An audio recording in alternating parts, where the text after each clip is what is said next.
Hey, Rachel, how's it going? Hi, I'm good. How are you? I'm pretty good. You're calling from Iowa, right? Des Moines, heart of Iowa, yes. Des Moines. I'm so redneck. I have no idea where that's at all. Just picture Iowa. So Iowa's just north of Kansas, or sorry, Missouri. Geez, I don't even know where Iowa is either. It's just north of, I was thinking Kansas City, just north of Missouri. We're just, let's see, west of Illinois. We're kind of like heart of the nation. And then Des Moines smack dab in the middle. Okay, awesome. So we have a mutual friend, Gene, and he told me that I really needed to talk to you. Could you just give me like a Reader's Digest of what you do? Yes, I would be happy to. So I've just been promoted to the executive managing editor of the new George magazine that Gene Ho is the editor in chief of. And this is kind of a reboot of the original George magazines from the mid 1990s that were created by John Kennedy Jr. in 1995. And they ran for, I think, 6 years. And then the last one was finally 2001 was the last magazine. So it's just been sitting dormant this whole time. And Gene was approached to be the editor-in-chief of the new George magazine. And the rest is history. We had our first new George come out November 1st of 2022. And so we've had 4 issues come out, and we're working on issue 5 that will be released at the end of February 22nd. So do you do it bi-weekly or monthly? No, this will be, so we're just going issues. We weren't going to do the monthly thing just because we're all kind of new trying to figure out the schedule. But we are getting to a point where we are going to be doing, everything's coming out a month. Everything is coming out each month, I should say. But they're not called like the June issue or the July. They'll be called like issue 5, issue 6, just because the timing is different each month. So issue 5 will be coming out February 22nd. Okay. I looked at the magazine, and I was actually impressed because I've gone through people's magazines that people tell me that I need to look at and stuff. And the problem is that like if it's something is all politics or it's all this or they're so strong that you almost sense a biasness that they're not going to be completely honest. Right. That's not what I saw. Yeah. So the original George, just to give everyone a little bit of a history lesson, I promise I'll keep it short. But the original Georges, this is the inaugural issue of the first George. And actually found that one in a basement. This is kind of how my journey with George started. It started in a basement cleaning out a man with dementia. His adult children didn't want to come back to clean out his basement. So there I was volunteered to do this job. So begrudgingly, I was down there cleaning this basement out, and I found this magazine. And then since then, I've bought all of them over time. Over the course of like 2 years, I would buy another one, and I just kind of watch eBay and see which ones I needed and which ones were on eBay that were still relatively cheap. Now, if you go on there, they're ridiculous. Some of these are like in the thousands already. Oh, wow. But George, the whole purpose of John Kennedy Jr. creating the original Georges was to marry politics with pop culture, because people were not taking an interest in politics at all. And it's even worse now. It's 2023, and people need to almost be entertained to be educated. So he was trying to marry entertainment with politics so that we would take a greater interest in political action and also understanding what our rights are and who is who in politics, who's who in Washington, D.C. So it was a great concept. And I think in 2023, the reason it's going to be successful is because we need it more now than we did probably even in 1995. So he had political columnists on the right. He had them on the left. He had people, libertarians, and he had, Hollywood movie stars. Charles Barkley was on one of the covers. So he just kind of meshed everything together, and it was just a really interesting, cool, funky magazine. Wow. Yeah. So no, I use the term Renaissance a lot, and that's because back in the Renaissance days, they believed that every man should know how to not only fight and do swordsmanship and stuff, but they should also know how to do poetry. So it's a well-rounded type venture, and that's what I kind of automatically respected that, which is hard for me to do, especially when it comes to media stuff like that, because there's usually an agenda, and it appears that the agenda on this is literally, like you said, to marry the two and get people more active in it, because we live in a mainstream society. People look at headlines, and that's it. So it doesn't matter what the substance of this, of everything can be completely opposite, but they'll look at headlines, and then they will only stick to their lane, as in, I don't really pay attention to this, but I look at this. And a lot of people don't pay attention to politics, but they vote, which is scary. I know. And I would say that what we're trying to do is focus on the things that you're not hearing on the mainstream media, because we are autonomous. We don't have, one of the big blanket umbrella companies that own us. So we're growing grassroots. We're growing organically from the bottom up. And that's really, it's been really fun to be able to share the truth. That's what we're trying to do. We're not trying to take a political stance, because, as we know, there's evil on both sides of the aisle. There's evil on the right, there's evil on the left. So when you just look for the truth, that's what we're trying to do. A couple articles in the first issue were about the Mockingbird media. So I wrote an article about how, the CIA was created and how the CIA was involved with the media and how they were still communicating with each other. And there was proof of it. There's still, there's some declassified documents that prove that. And who knows what else, that we can't see. So it's time for people to start knowing that these are not conspiracy theories. These little nuances are not conspiracy theories. They're true. And if you just try to tell the truth, then there's no need to talk about bias, because it's the truth. The truth is the truth. And there will be things that we're going to put out. There'll be people that we put in the magazine. We've put a couple people in the magazine, and people are like, well, I can't believe you put that person in there. I can't believe you're doing that. Well, that's what the news does. The news highlights a person. They share the information, and then you get to make up your own mind about how you feel about it. We're not spoon feeding. This is how you should feel about this person. This is how you should feel about Ukraine. This is how you should feel about this. We're just sending out information and then leaving it up to the American people and other countries, because now we can ship internationally. Leaving it up to them to decide what they want to take from that article. If they like the person, wonderful. If they hate the person, fine. Let's start a dialogue. Let's talk about it, because we are not, as Americans, we're not talking about anything anymore. We're just listening to the news, internalizing everything they say, letting that dictate how we feel about things, and then there's no discussion. And then if there is discussion that is dissenting from what the mainstream media says, it's a fight. And we need to get back to where we can just have a discussion about how we feel about things without arguing and having people threaten lives over the fact that someone doesn't think the same way I do. Yeah. It's amazing how you can say that you're so informed, not you, but people can say that they're so informed, but as soon as you say something they don't agree with, you're an idiot. Yeah. It's a conspiracy theory. And there's a lot of people that think Mockingbird was a conspiracy theory. But, they literally release papers. But the way the government does things is they'll release things silently. Yeah. And so, or they'll release it in part, so you don't hear about it. Any person with a brain knows that if the government found out that they can infiltrate Hollywood and infiltrate the media and it works, they're not going to stop doing it. Right. So the project probably stopped as a study, but they keep doing stuff like that. But you don't get to hear about this, and you don't get to see writing where people source information and say, this is what we got, this is why we say this. What do you think? Yeah. Just in our most recent issue, the January issue, I shouldn't say January. I still say monthly thing, but it was issue 4, January. It came out in January. It was the white cover, and it was called the New Hollywood issue and the New Media issue, because things obviously need to change in both of those industries. And we had a child actor. His name's Kevin Schmidt, and he was in Cheaper by the Dozen.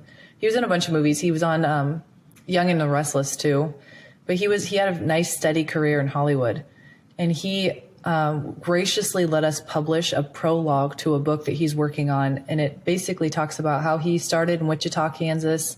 He went to Hollywood, he found success, and then he was just completely disheartened by what was happening and how it shifted. And it's an incredible article. It's very long. it was like maybe 4,000 to 5,000 words. And I said, we need to really try to cut that down to like 2,000 just for the article. And I went through trying to cut out parts of it. And I couldn't, because it was just so, it was so good. And it was so true and so honest and brave on his part to actually come out and say the things that everyone, you know, all Americans are thinking. And I think he also wants maybe some of his Hollywood friends to snap out of it. We all have friends and family that need to snap out of it. And so, it's everybody. I mean, me and you even have family members that don't see it the way we do. And I know that he has people that don't see it the way he does. So we're all kind of in the same battle. And I don't like the word battle, because battle assumes that like we're fighting. We need to come together. The fighting needs to end as a country, because we've been manipulated to fight each other instead of to fight the real enemy. So it's at some point we really need to stop fighting each other, come together and fight the real enemy. But unfortunately, we have some people that don't know who the real enemy is yet. Yeah, I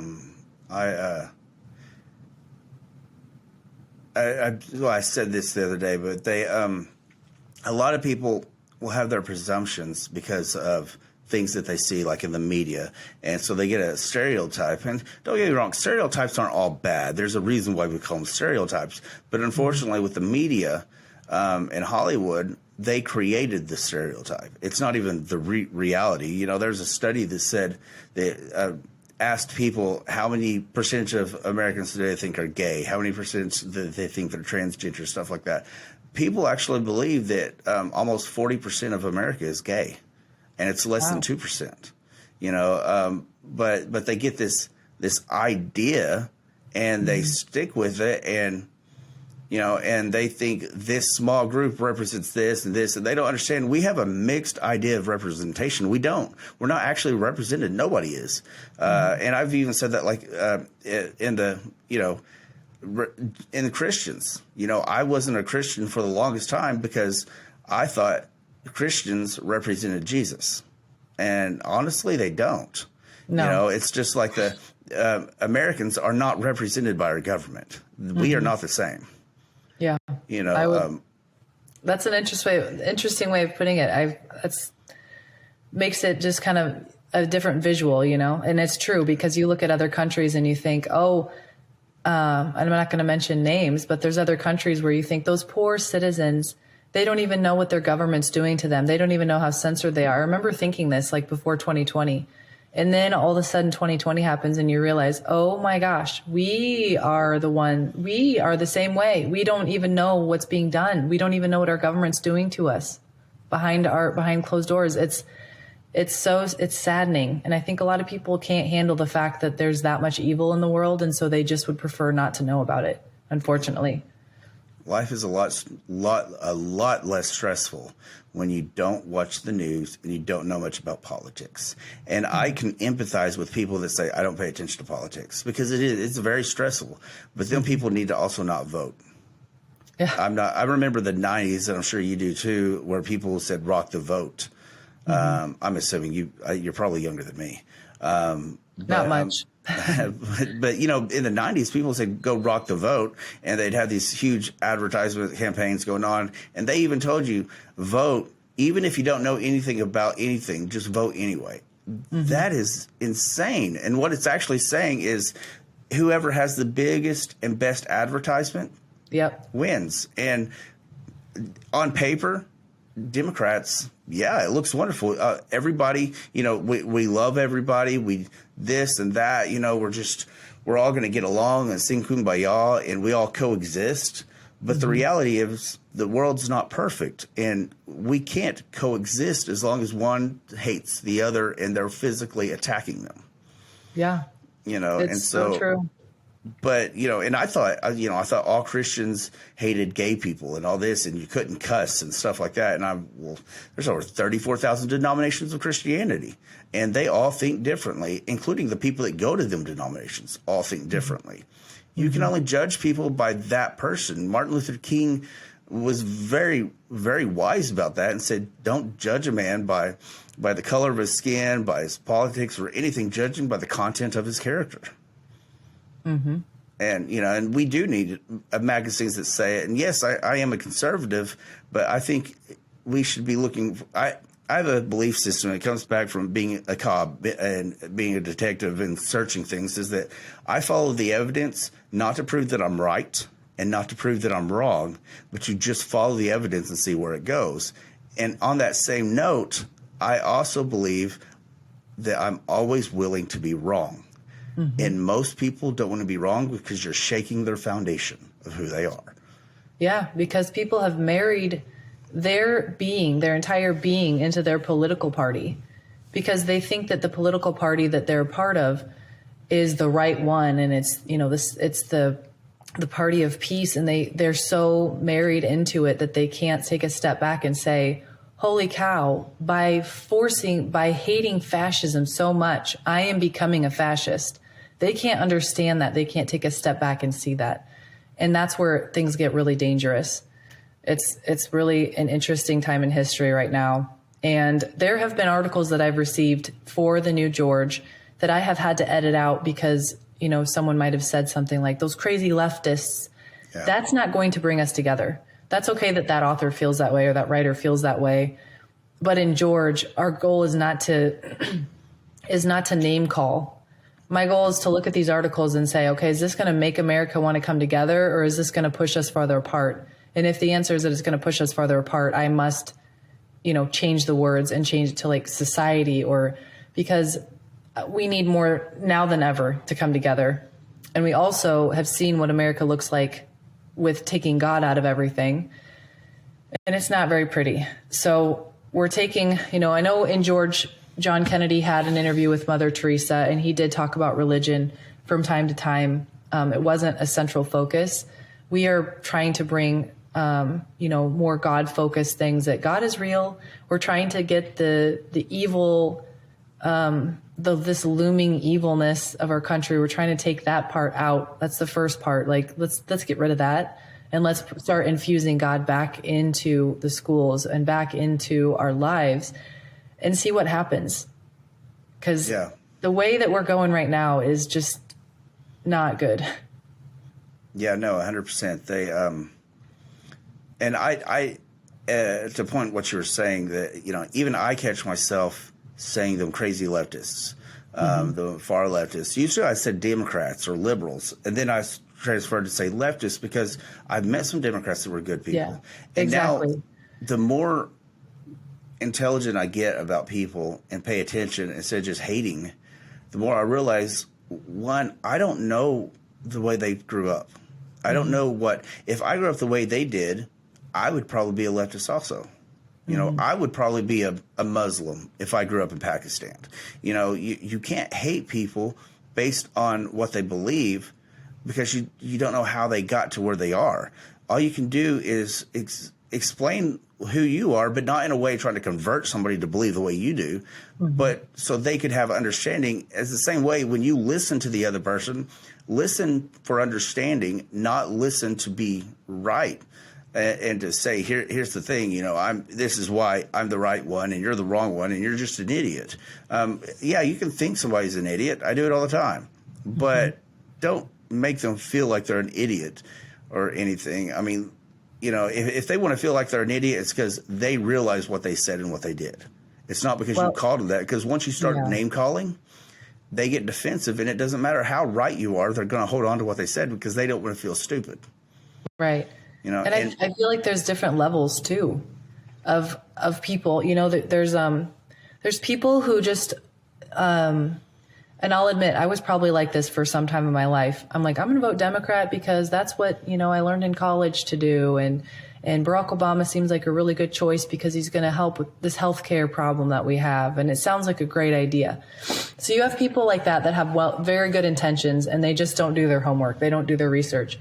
You get busy in life and you don't really pay attention. You don't understand it, but you still have the right to vote. Like you said, it's kind of dangerous. Yeah. But then you have the people who are just downright, they know, and they're still like, nope. They're just like the spiteful, hateful people. So it's the worst thing we can do is assign how we feel about the hateful, spiteful person to the person who has good intentions. They just aren't awake yet. because that's going to push that person who's not awake yet, who still has a chance of waking up. It's going to push them so far away from us that we never will have a chance of them ever wanting to become a conservative, or, I hate political terms, but you know what I'm trying to say. Yeah. Because they're going to not want to be that. They're not going to want to be that hateful person. Just like you said, you didn't really like Christians because of how they were, right? You didn't want to become like that. So we need to make sure that we're not doing that to the people who still have a chance of waking up. And I'll admit, at this late in the game, if you're not awake yet, it's shocking because it's right in our faces every day. There's something new that should wake you up. And, it seems like January 1st hit, and it was like every single day there was some bombshell that happened. Like, holy cow, this popped out. Oh my gosh, this is happening. This got to wake up people. Yeah, and I think it's just going to be ramped up and get worse. Yeah, it's going to be crazy. So but I use the term worse. I've said this a couple times, and you'll notice I'll repeat myself a lot. Not because I think people are stupid, but because I am. But I don't believe in bad things happening. I believe it's either there to teach you something or there to put you in the place that you need to be. One thing I learned from January 6th, leaving D.C. on the 7th, is that, I was so disheartened because I know what it takes to start a riot. And there are things that you can do that will start the riot. Just like there's things that you can do that will ease a riot. And so I was looking at our government. I was like, our world is going to crap. And then I stopped, I took a few breaths, and I'm like, it's all in the small government. It's kind of like them talking about taking guns away, and Colorado tried doing it. And the sheriff said, we're not going to do that. It's about your local governments. It's about, not freaking out because everything's not the exact way and people tend to do that. They tend to micromanage everything, that everything's got to be lined up or else you're wrong. And just get the core value of everything going. Go to your small governments, your local governments, get the right people in the school board, start participating, start paying attention, start talking. Don't look like a loon, and bringing God. I 100% agree. But I think a lot of people see it differently. Both non-believers and believers. Believers are saying, bring God back, as in start preaching the Bible and quoting all the Bible verses. And the atheists, they're thinking, well, that's what you're talking about. And no, it's just simply, we're all part of the same God. We're all made of that. God, even if you're an atheist, you use God just to say moral values. Because Jesus didn't say anything new. He just said it in a new way that the Jews could understand. And we need that. We need the morals. We need a guidance that says this is wrong. If you want to teach your kids about sex, that's your deal. But I'm not having a stranger teach my kid about sex when he's at school to learn about school. Yeah. I know in Iowa, we just had a bill passed that basically allows the money to follow the student, like school of choice kind of voucher type things. And I know it's graduated. So, the lowest income families will get the most money first. And then over the course of, I believe, like 6 or 7 years, it'll be the money will be following the student. And I sent an email to my representatives, and I just said, I hope you'll consider this and you'll support this, because this gives parents a choice in where they send their kids with their education. And one of the reps wrote back and she said, I'm not going to be supporting this, and here's why. And she put, all these reasons why she wasn't going to. And one of the reasons was we need more transparency when it comes to the financials of where the money is going.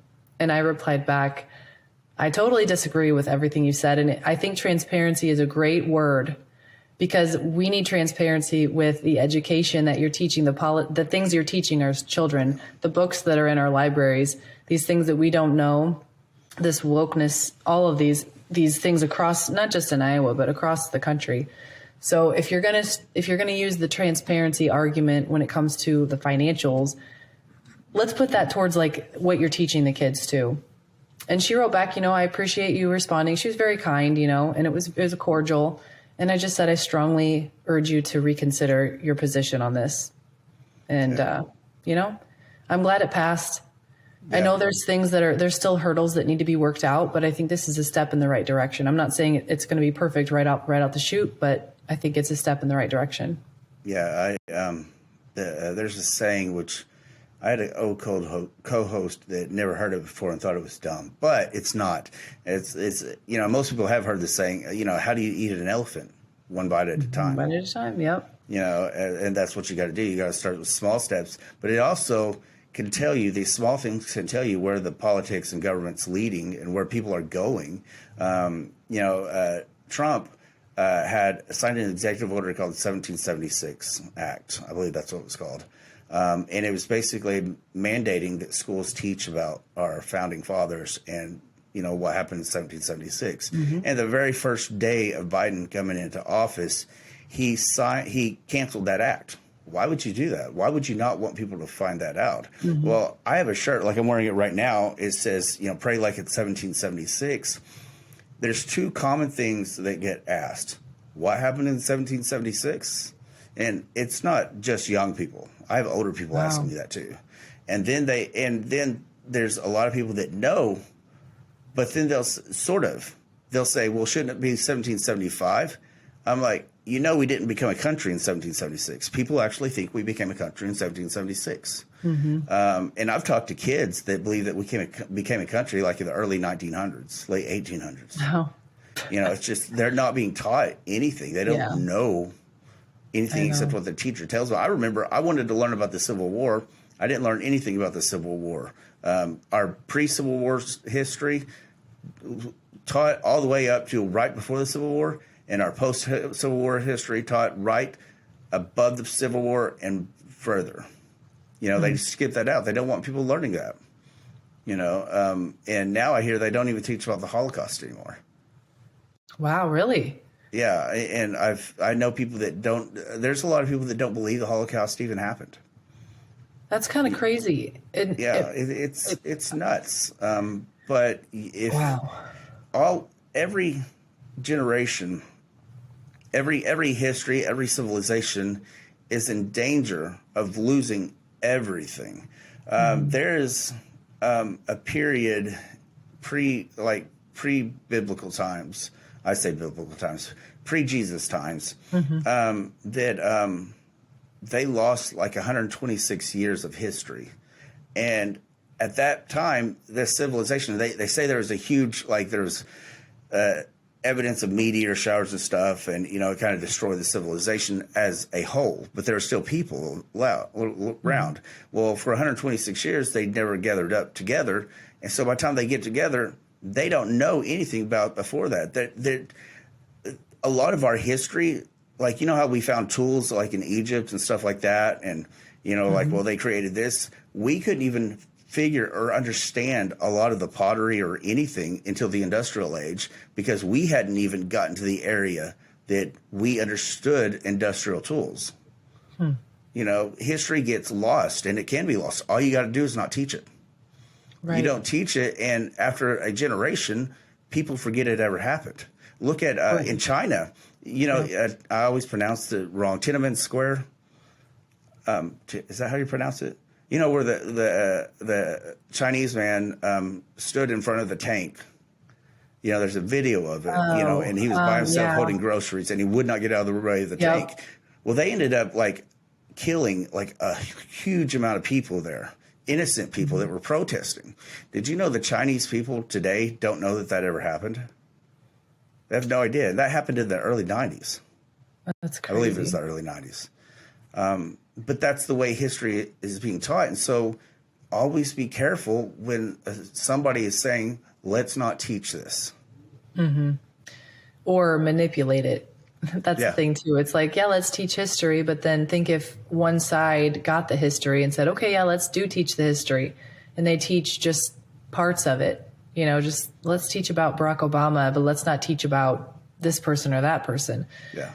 And I swear back in 2020, there was a public school, like a parent of a public school kid who said that one of the history books had like 2 or 3 pages written about Barack Obama and like a half a paragraph written about the founding fathers, something like that. It was, I can't remember, how big it was, but it was to that effect. I mean, it was crazy. So when you have that side in charge of, what's being taught, when they're in charge of the teachers unions, and then they're in charge of these companies that make the history books, it's really, people think it's really hard to control and hard to manipulate a society. It's really not. It's really not hard. No, there are books written about how to control people, and hell, Bill Gates has a book that is talking about how to control people with statistics. Mm-hmm. Which is true. People, if they don't understand something, they'll assume that what you say is right. Mm-hmm. Every time. It's not like they assume. Our natural instinct isn't to say you're wrong; it's to say you're right. People are natural sheep. Every one of us, not just leftists or Democrats, but conservatives are, Christians are, Muslims are, Buddhists are. Everybody's natural sheep. We like to go. We don't like to buck the system, and we like to assume that somebody is being honest in what they're saying. Right. Even the most cynical people have to force themselves to question things, just because. Well, you wear a white coat, so you obviously know what you're talking about. Yeah. You're a doctor, so therefore you obviously know about medicine and about this stuff. No, you can be a doctor and know nothing about medicine. You can be a medical doctor and not know about certain medicines and certain procedures. In fact, you won't, because most doctors end up being specialized in a single field, because you can't possibly be specialized in everything. Your primary care doctor doesn't know about most things. He just knows a basic to say whether you probably need to see somebody that specializes in this. Mm-hmm. And go ahead. Go ahead. I was just going to say, along the same lines of like the public perception thing. We did a show with 107, Tom Numbers and I did a show. It's probably been a year now, but Juan said something that stuck with me forever. And it was that, and this is when I was like, holy cow, this is how they've been completely manipulating everyone to make us feel like we're the minority. Okay. On Twitter, they have bots, right? These just AI bots that are highly intelligent, and they just react to certain messages. So there's people, you tweet something, and then all of a sudden you get 20 accounts coming at you saying, oh, you're stupid for saying that. I can't believe you'd say that. And all of that is just AI run. It's not, they're not real people. And one said, if you look at the percentage of users who are real people versus the ones that are just bots, he said the bots have it in droves.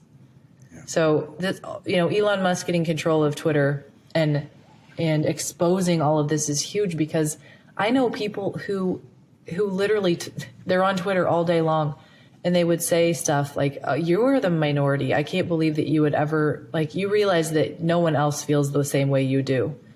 I'm like, I just don't believe that. And it's because of this false sense of community on Twitter and other places too. I'm sure it's not just on Twitter.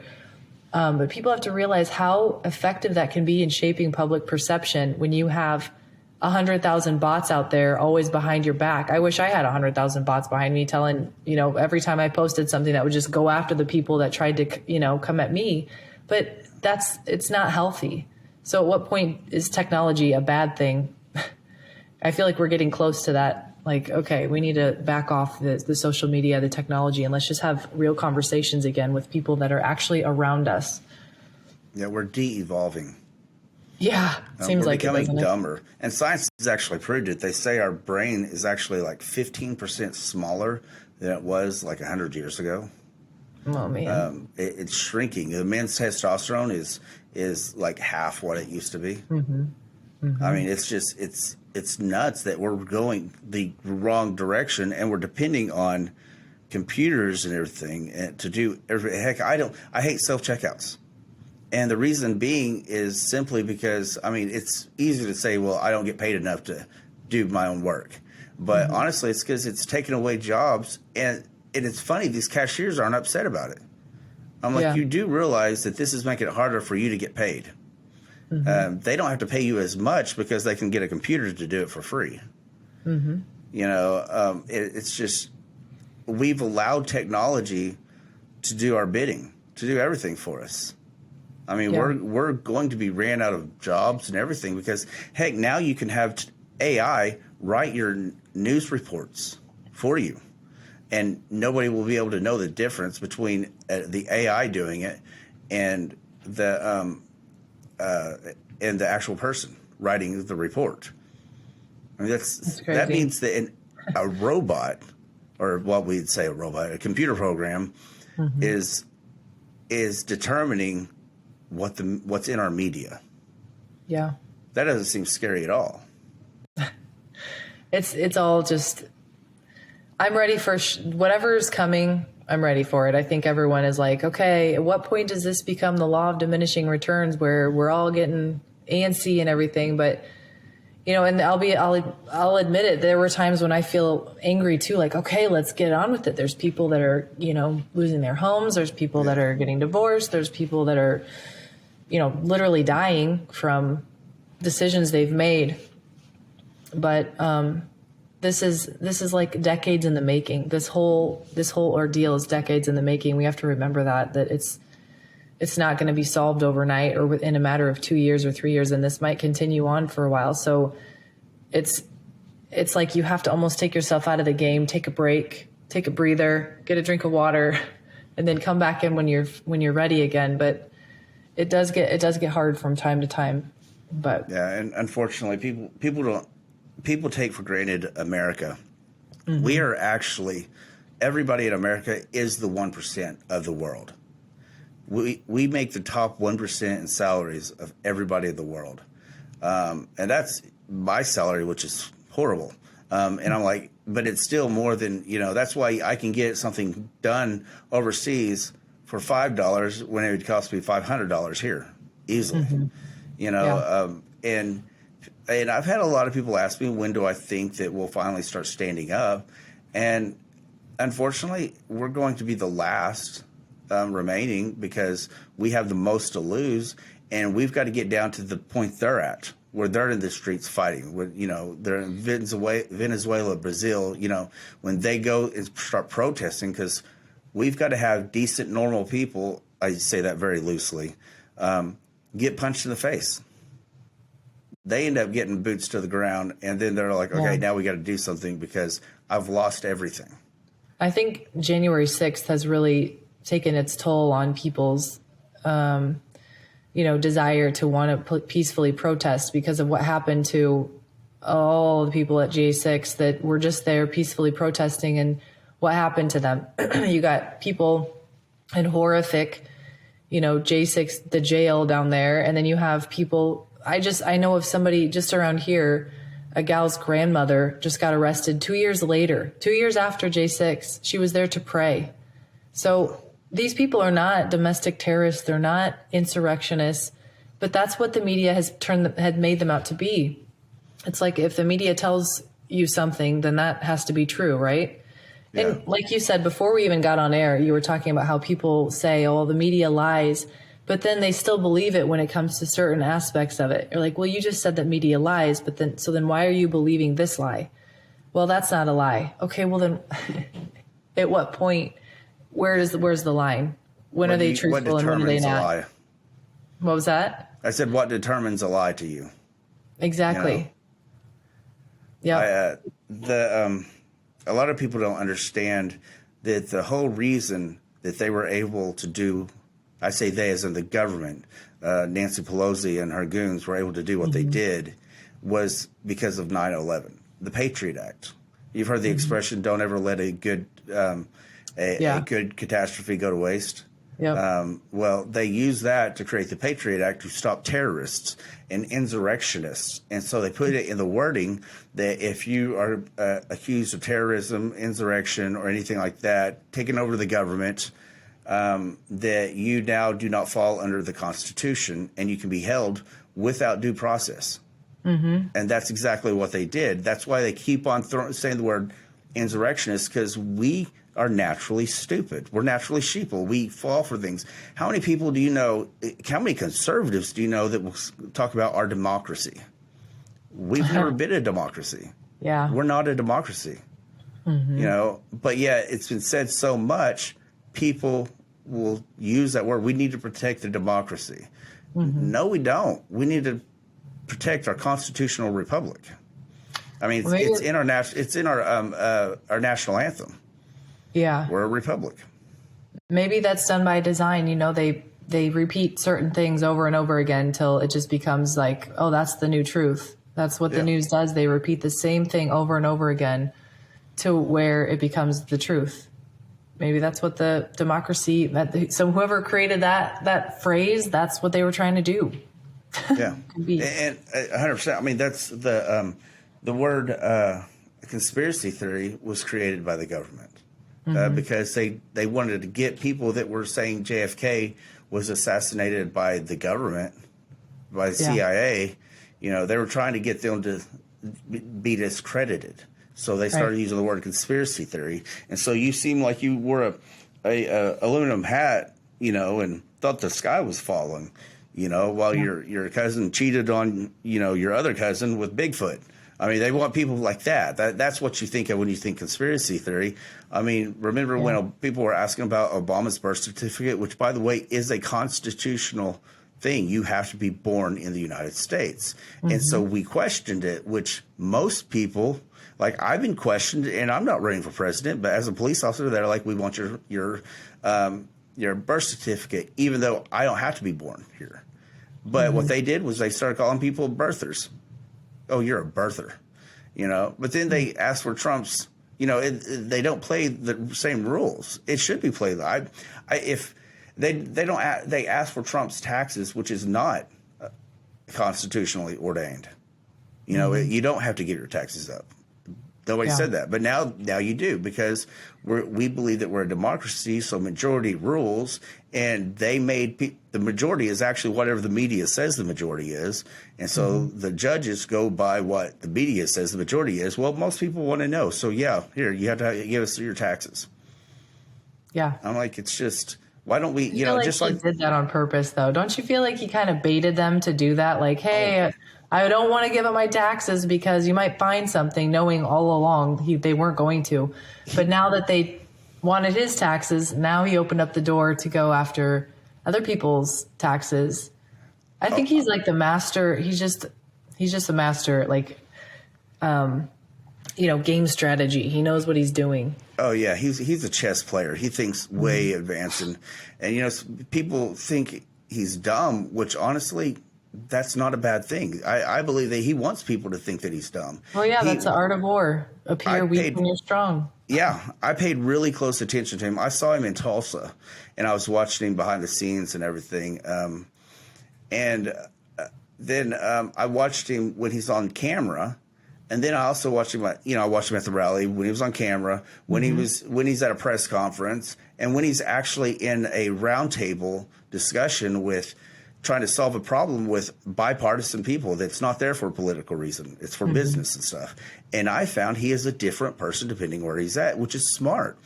Yep. Rallies are to rally the troops, get people pissed off, get people loving him, get people laughing. You know, it's a good time. The media, he gets on there and he's just getting them to ask stupid questions, to go after certain things. And then when he goes in there to the round table, he doesn't care what your politics are. I'm solving the problem. Instead of playing the red tape game and bureaucracy, he would sit there and a guy would ask a question. The guy was a Democrat and asked a question and said, I have this issue.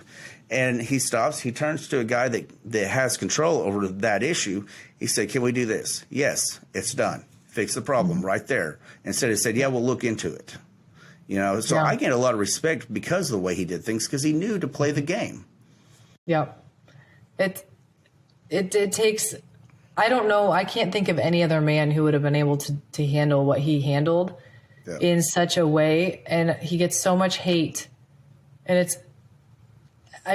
seems like anyone else, if they were in that situation, they would have broke by now. Because it was awful, the things they said about him. Yeah. Him and his family.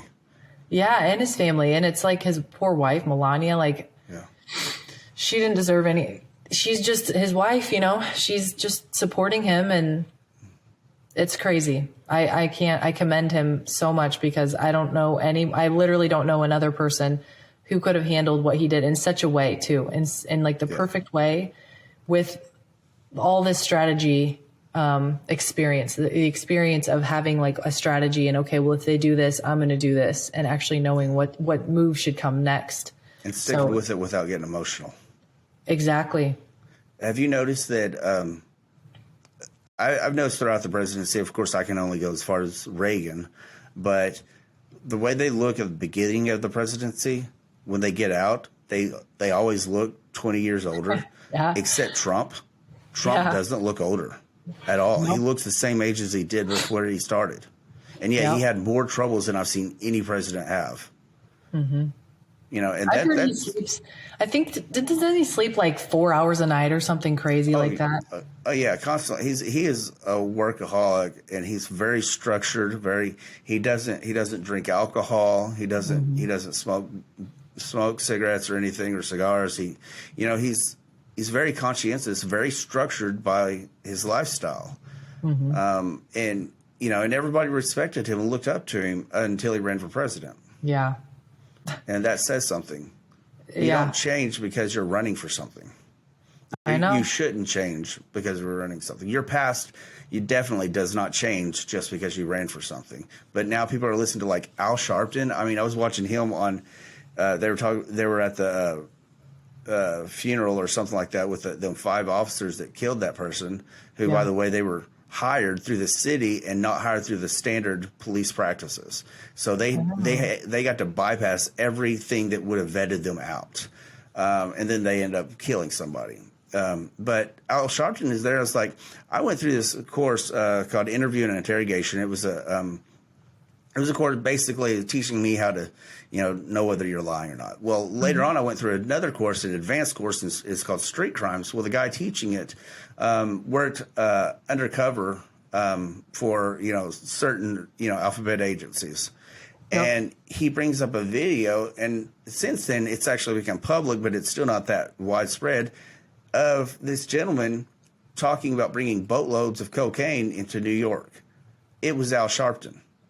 Al Sharpton was talking about it, and Al Sharpton got hired by the FBI and was one of the FBI's most paid informants. He got paid about $500,000 a year to be an informant for the FBI.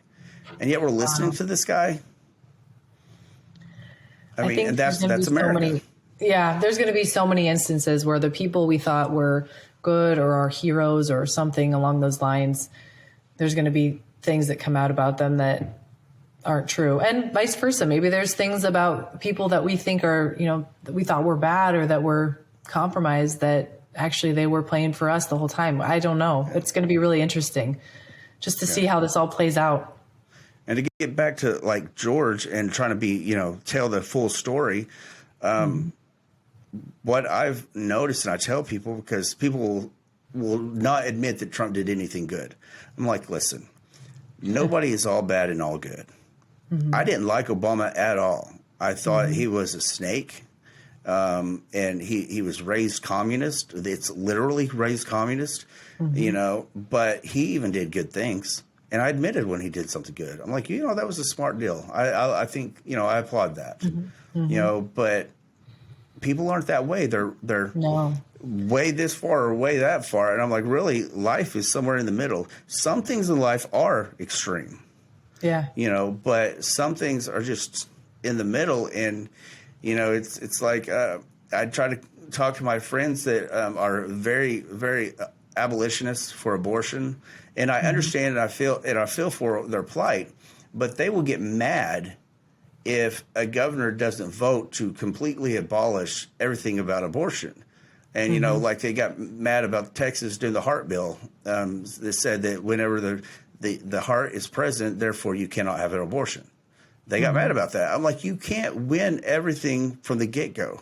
I was like, because people have to, I call it the boiling frog aspect of things. People need to gradually go into something believing it. At first, if you go from completely abolishing it from having it 100% full open throttle, anybody can get one, to completely abolishing it, you're going to cause huge problems.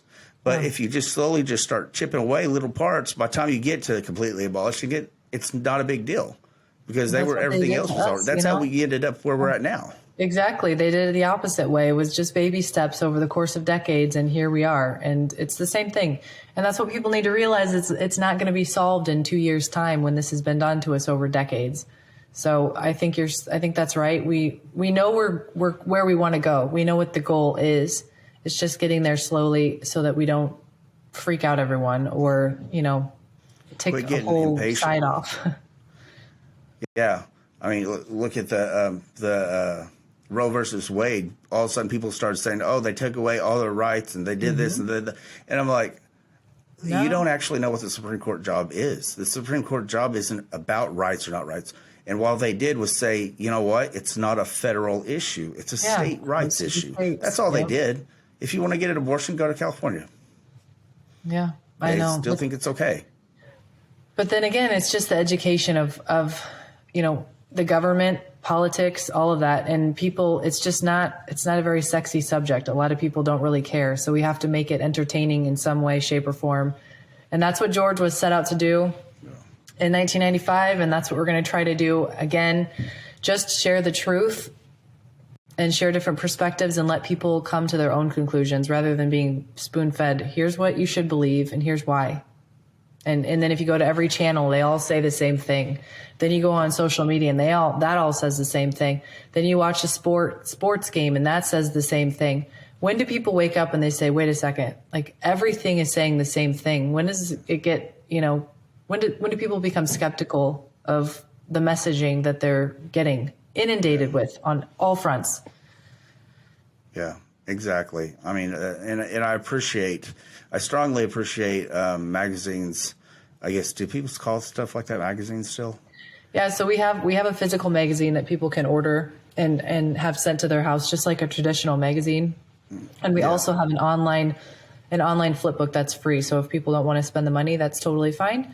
You can just go to the website, and I think you just have to put your email in one time, and then you'll be able to read all of them from there on out. Yeah, I read where it says it doesn't sell your email information or anything. Yeah. No, I think it's just so that we can email you every month like, hey, we have a new issue out, so go to the website and read it. So we're not going to be the crazy bugging type. So, and that's appreciative because there's way too much. I have 3 emails. No, I have 4 different. No, I have 5 emails for different things because things are getting bombarded. Mm-hmm. What is a good way that they can contact, you or contact, the paper, look for everything, all the different ways that they can do it, so I can write it down in the description. Yeah. So if you want to read the magazine, that's at georgeonline.com. If you want to read my stuff or see so I have a show called The George Collection, where I talk about the old Georges and different coincidences that are happening, like still playing out today. You can find that on writesideblond.com, and that's WRITE, like writing a blog. I was never going to show my face. I was just going to be a blogger. So that's where the right came from. But then here I am. See, that's so funny, Rightside Blonde. You have a face for video and I have a face for radio. So I don't know about that. You look great. You don't have. Before we got on, he said he had a punchable face. I'm like, you don't have a punchable face. That's what I've been told. I have a very punchable face, and my smile helps. Yeah. So yeah, rightside.blond.com, and you can read all the articles I've written for George there, and you can also read just different blogs that I've written in the past, and you can watch my George collection videos. And if anyone wants to get a hold of me, you can reach out to me on my website or contact George online too. There's different avenues of contacting us through those websites, but it'll be good. I think good things are coming. And if you're new to George, we welcome you. And I don't think you'll be disappointed with what we're going to be sharing. Yeah. Awesome. I like I said earlier, I don't know if I said it on the show or not, but I actually went through it and looked at it, and I was impressed. And I'm hard to impress because most people are very I don't care about where they lean because it's hard not to. I don't expect people to write in a way that doesn't support their own values, but most people can't talk about something without trash talking. You know, Exactly. and I appreciated that y'all talk about everything. I watched a video about these two little girls that were, God, they looked like they were 6 years old. I can't remember how old they were, but it was a black girl and a white girl, and they literally thought they were twins. You know, it was a beautiful story. And so you get to see stuff like that and hear it. It's not just about doom and gloom. And I'm getting so tired of it because I'm like, people are like, why aren't you scared? Why aren't you worried? I'm like, because I'm not. You know, I live one day at a time. That, you know, I just do what I can now, because worrying about the future is not going to help. Do I get prepared? Yeah, I am. Guns and ammo. They got lost in a boating accident.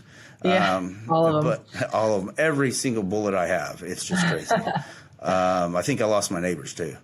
But you know, it's nice to read something that if I don't feel like reading politics, I can literally just read something about life. I can read stuff about faith, you know, business. I mean, it's just all there, and you don't really see that a lot, you know. And so and I'm not a pop culture person. I mean, I'm the guy that I remember early 2000s. Somebody asked me where did I get my pearl snaps, because they loved them, because I wore pearl snap shirts, long sleeves, and I looked at them. I said, from the 80s.